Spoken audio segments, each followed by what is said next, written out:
Hey guys, it's Chelsea from The Financial Diet, and this week's video is sponsored by M1. M1, aka the Finance Super App, is an all-in-one investing platform where both new and advanced investors alike can custom build the portfolio they want or use one of their pre-built diversified portfolios. You can even use an M1 community portfolio like the M1 Community Pie, which focuses on groups of publicly traded companies led by executives from marginalized communities, allowing you to invest with both your values and your financial goals in mind. M1 gives you all the tools you need to grow your wealth in one place without having to pay any commission fees.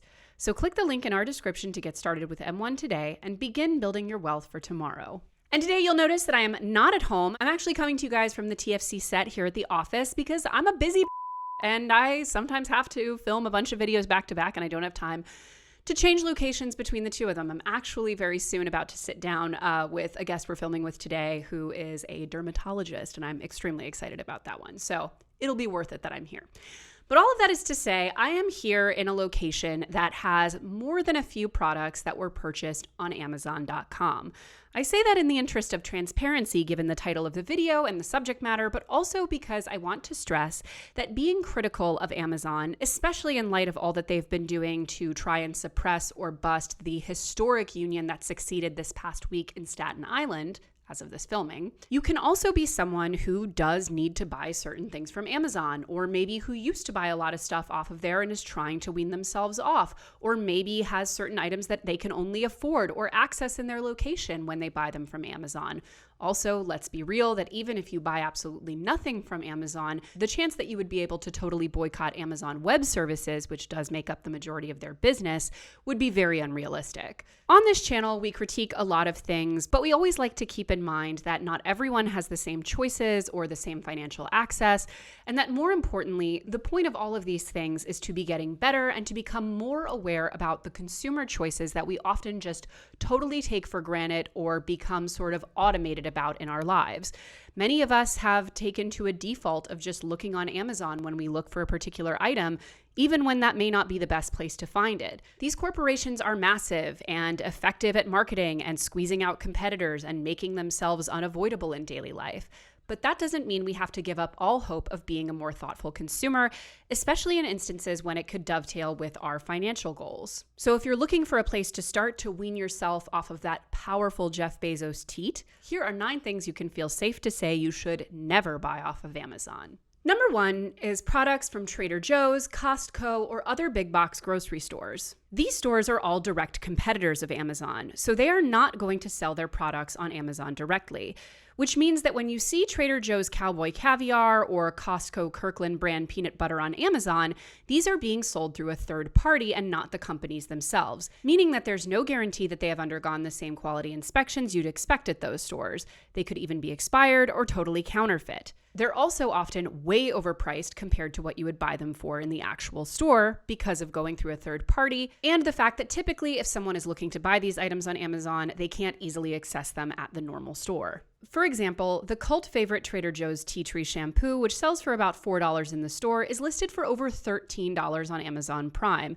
Free shipping is not going to cancel out that difference, honey. Representatives from both companies have stated that they don't authorize this reselling and cannot stand behind the quality or the safety of any of their products being sold on third-party sites like Amazon. Now, I'm not here to be a Grinch. If there is one specific item that you can't access and you miss and you think about daily and you really want to get it and Amazon is absolutely the only way you can, okay, do you. But making any kind of regular habit about buying these items off of Amazon is a one-way ticket to overpaying for what are potentially even counterfeit goods.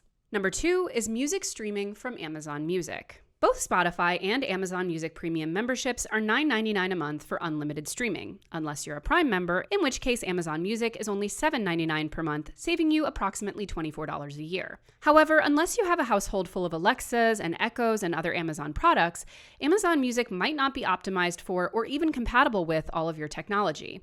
Like Spotify and other music streaming platforms, Amazon does offer an ad-enabled free membership program, but unlike Spotify, the free Amazon Music membership does not grant access to their full content library. So make sure that you check all of the specifics before signing up for the Amazon Music program just because it happens to be $2 cheaper. Now, I should caveat here that Amazon does actually pay a very, very, very infinitesimally slightly higher amount to their musicians, and that is something to consider. However, the difference, in my opinion, is not substantial enough to make the switch to Amazon Music, which will in many ways back you into a further corner of needing more Amazon products and programs. Number 3 is any product that has tons of sketchy reviews. Reviews are one of the most important tools that we use to assess whether or not to buy an item on Amazon. And honestly, God bless the people who leave really detailed product reviews, especially with little photos. Like sometimes you get little heartwarming stories. It'll be like a 60-year-old married man who's like, I use this waffle iron every Sunday to make my beautiful wife waffles, and she loves them, with a picture of like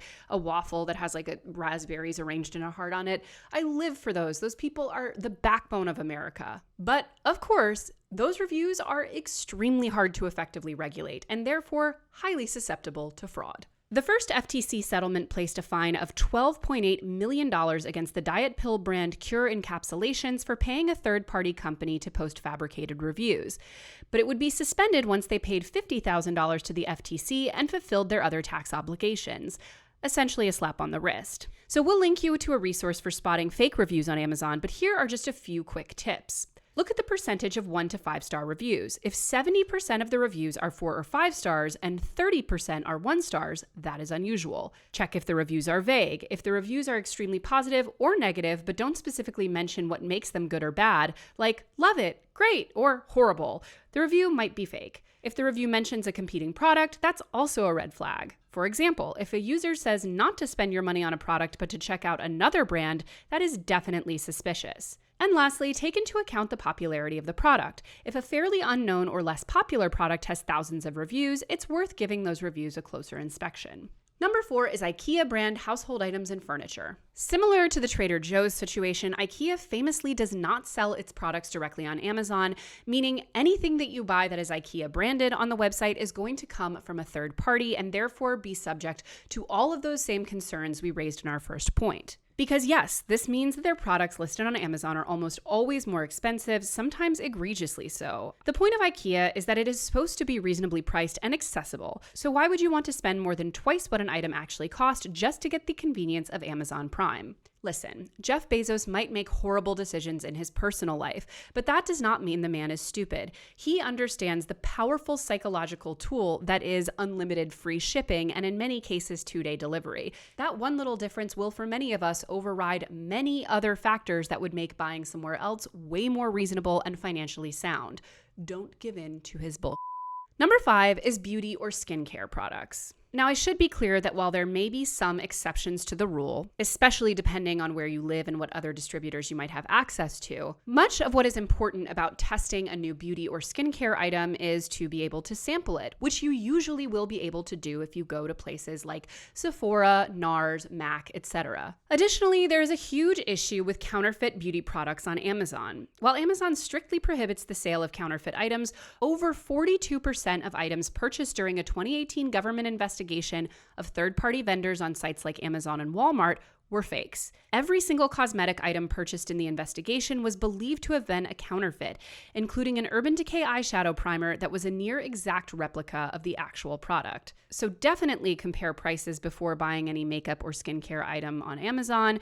Look out for fake reviews and look at the product's own website to see if they list Amazon as an authorized retailer. You can also install the browser plugin FakeSpot, which scans product pages to find fake reviews and counterfeits. When it comes to makeup and skincare products, there are almost always better places to buy it with better customer service and loyalty programs than Amazon has, plus the sample factor, which will allow you to safely test things, and the knowledge that you are not going to be buying a counterfeit product. Number 6 is Subscribe and Save products. Subscribe and Save is a service that Amazon offers for anything from shampoo to toothpaste to cotton balls, where Prime members can sign up to subscribe to get an item delivered regularly, e.g. every month, in exchange for a small discount, typically up to 15%. But this isn't necessarily a good deal, because for one thing, the price of a product may jump between one month and the next without you noticing. That is intentional. And even with the Subscribe and Save discount, you're not necessarily getting the best price out there. LendDDU compared 38 identical products at Costco and Amazon Amazon and found that Amazon's products were 56.48% more expensive. These products ranged from the Apple iPad to the Splenda sweetener. And the biggest price differences were found in food and beverage products. For instance, a Butterball fresh hen turkey was 99 cents per pound at Costco, and that same turkey was $3.70 per pound on Amazon. It might be convenient, but it in many cases directly opposes the intended purpose to save more money through automation and regular buying.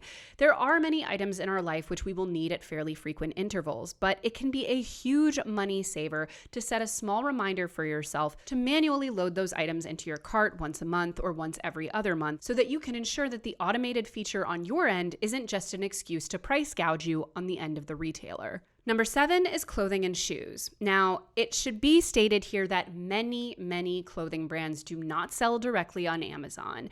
So for a lot of this shopping, it is going to have the same issues we covered in other points. But in addition to the clothing possibly being counterfeit or way more expensive than they would be on the actual retailer's website, even when a brand does sell directly, one of the most important things is to be able to try on clothing. For example, if you buy directly from a retailer's website, you will usually be able to return or exchange that item directly in store. The same rule does not universally apply for Amazon purchases, and Amazon does know that psychologically, many of us don't actually take the time to return things that we bought online, even with their little lockers in Whole Foods. And even if you do return, Amazon is notorious for how many of its returns end up in landfills anyway. And Amazon third-party sellers told CNBC that they end up throwing away about a third of returned items. Additionally, apparel is one of the most rampant places on Amazon for all kinds of fraudulent reviews and fraudulent item images. It's become a meme at this point, but for many people, buying clothes on Amazon will mean receiving an item that is meaningfully different than the item that was advertised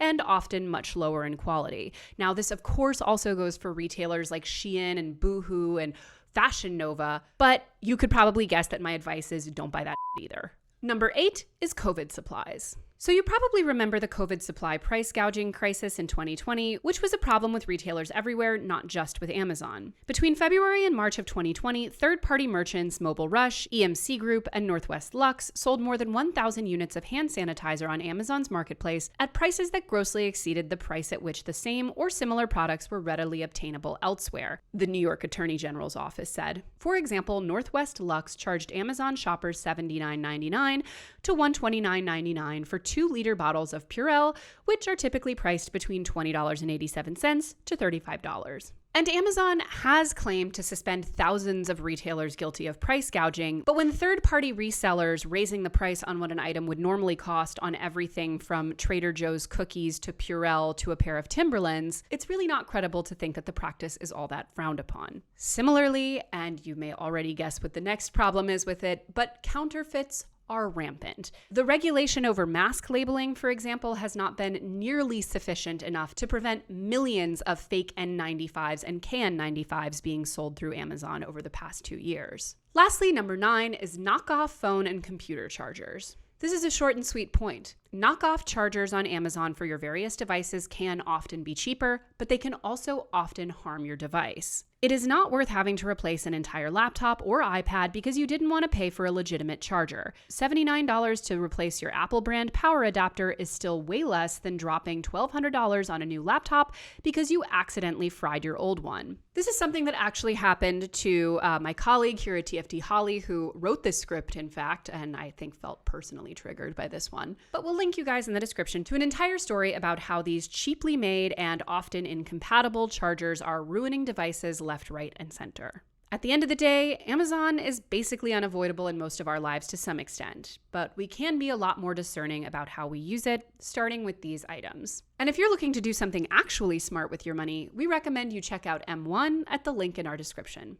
As always, guys, thank you for watching, and don't forget to hit the subscribe button and to come back every Monday, Tuesday, and Thursday for new and awesome videos. See ya!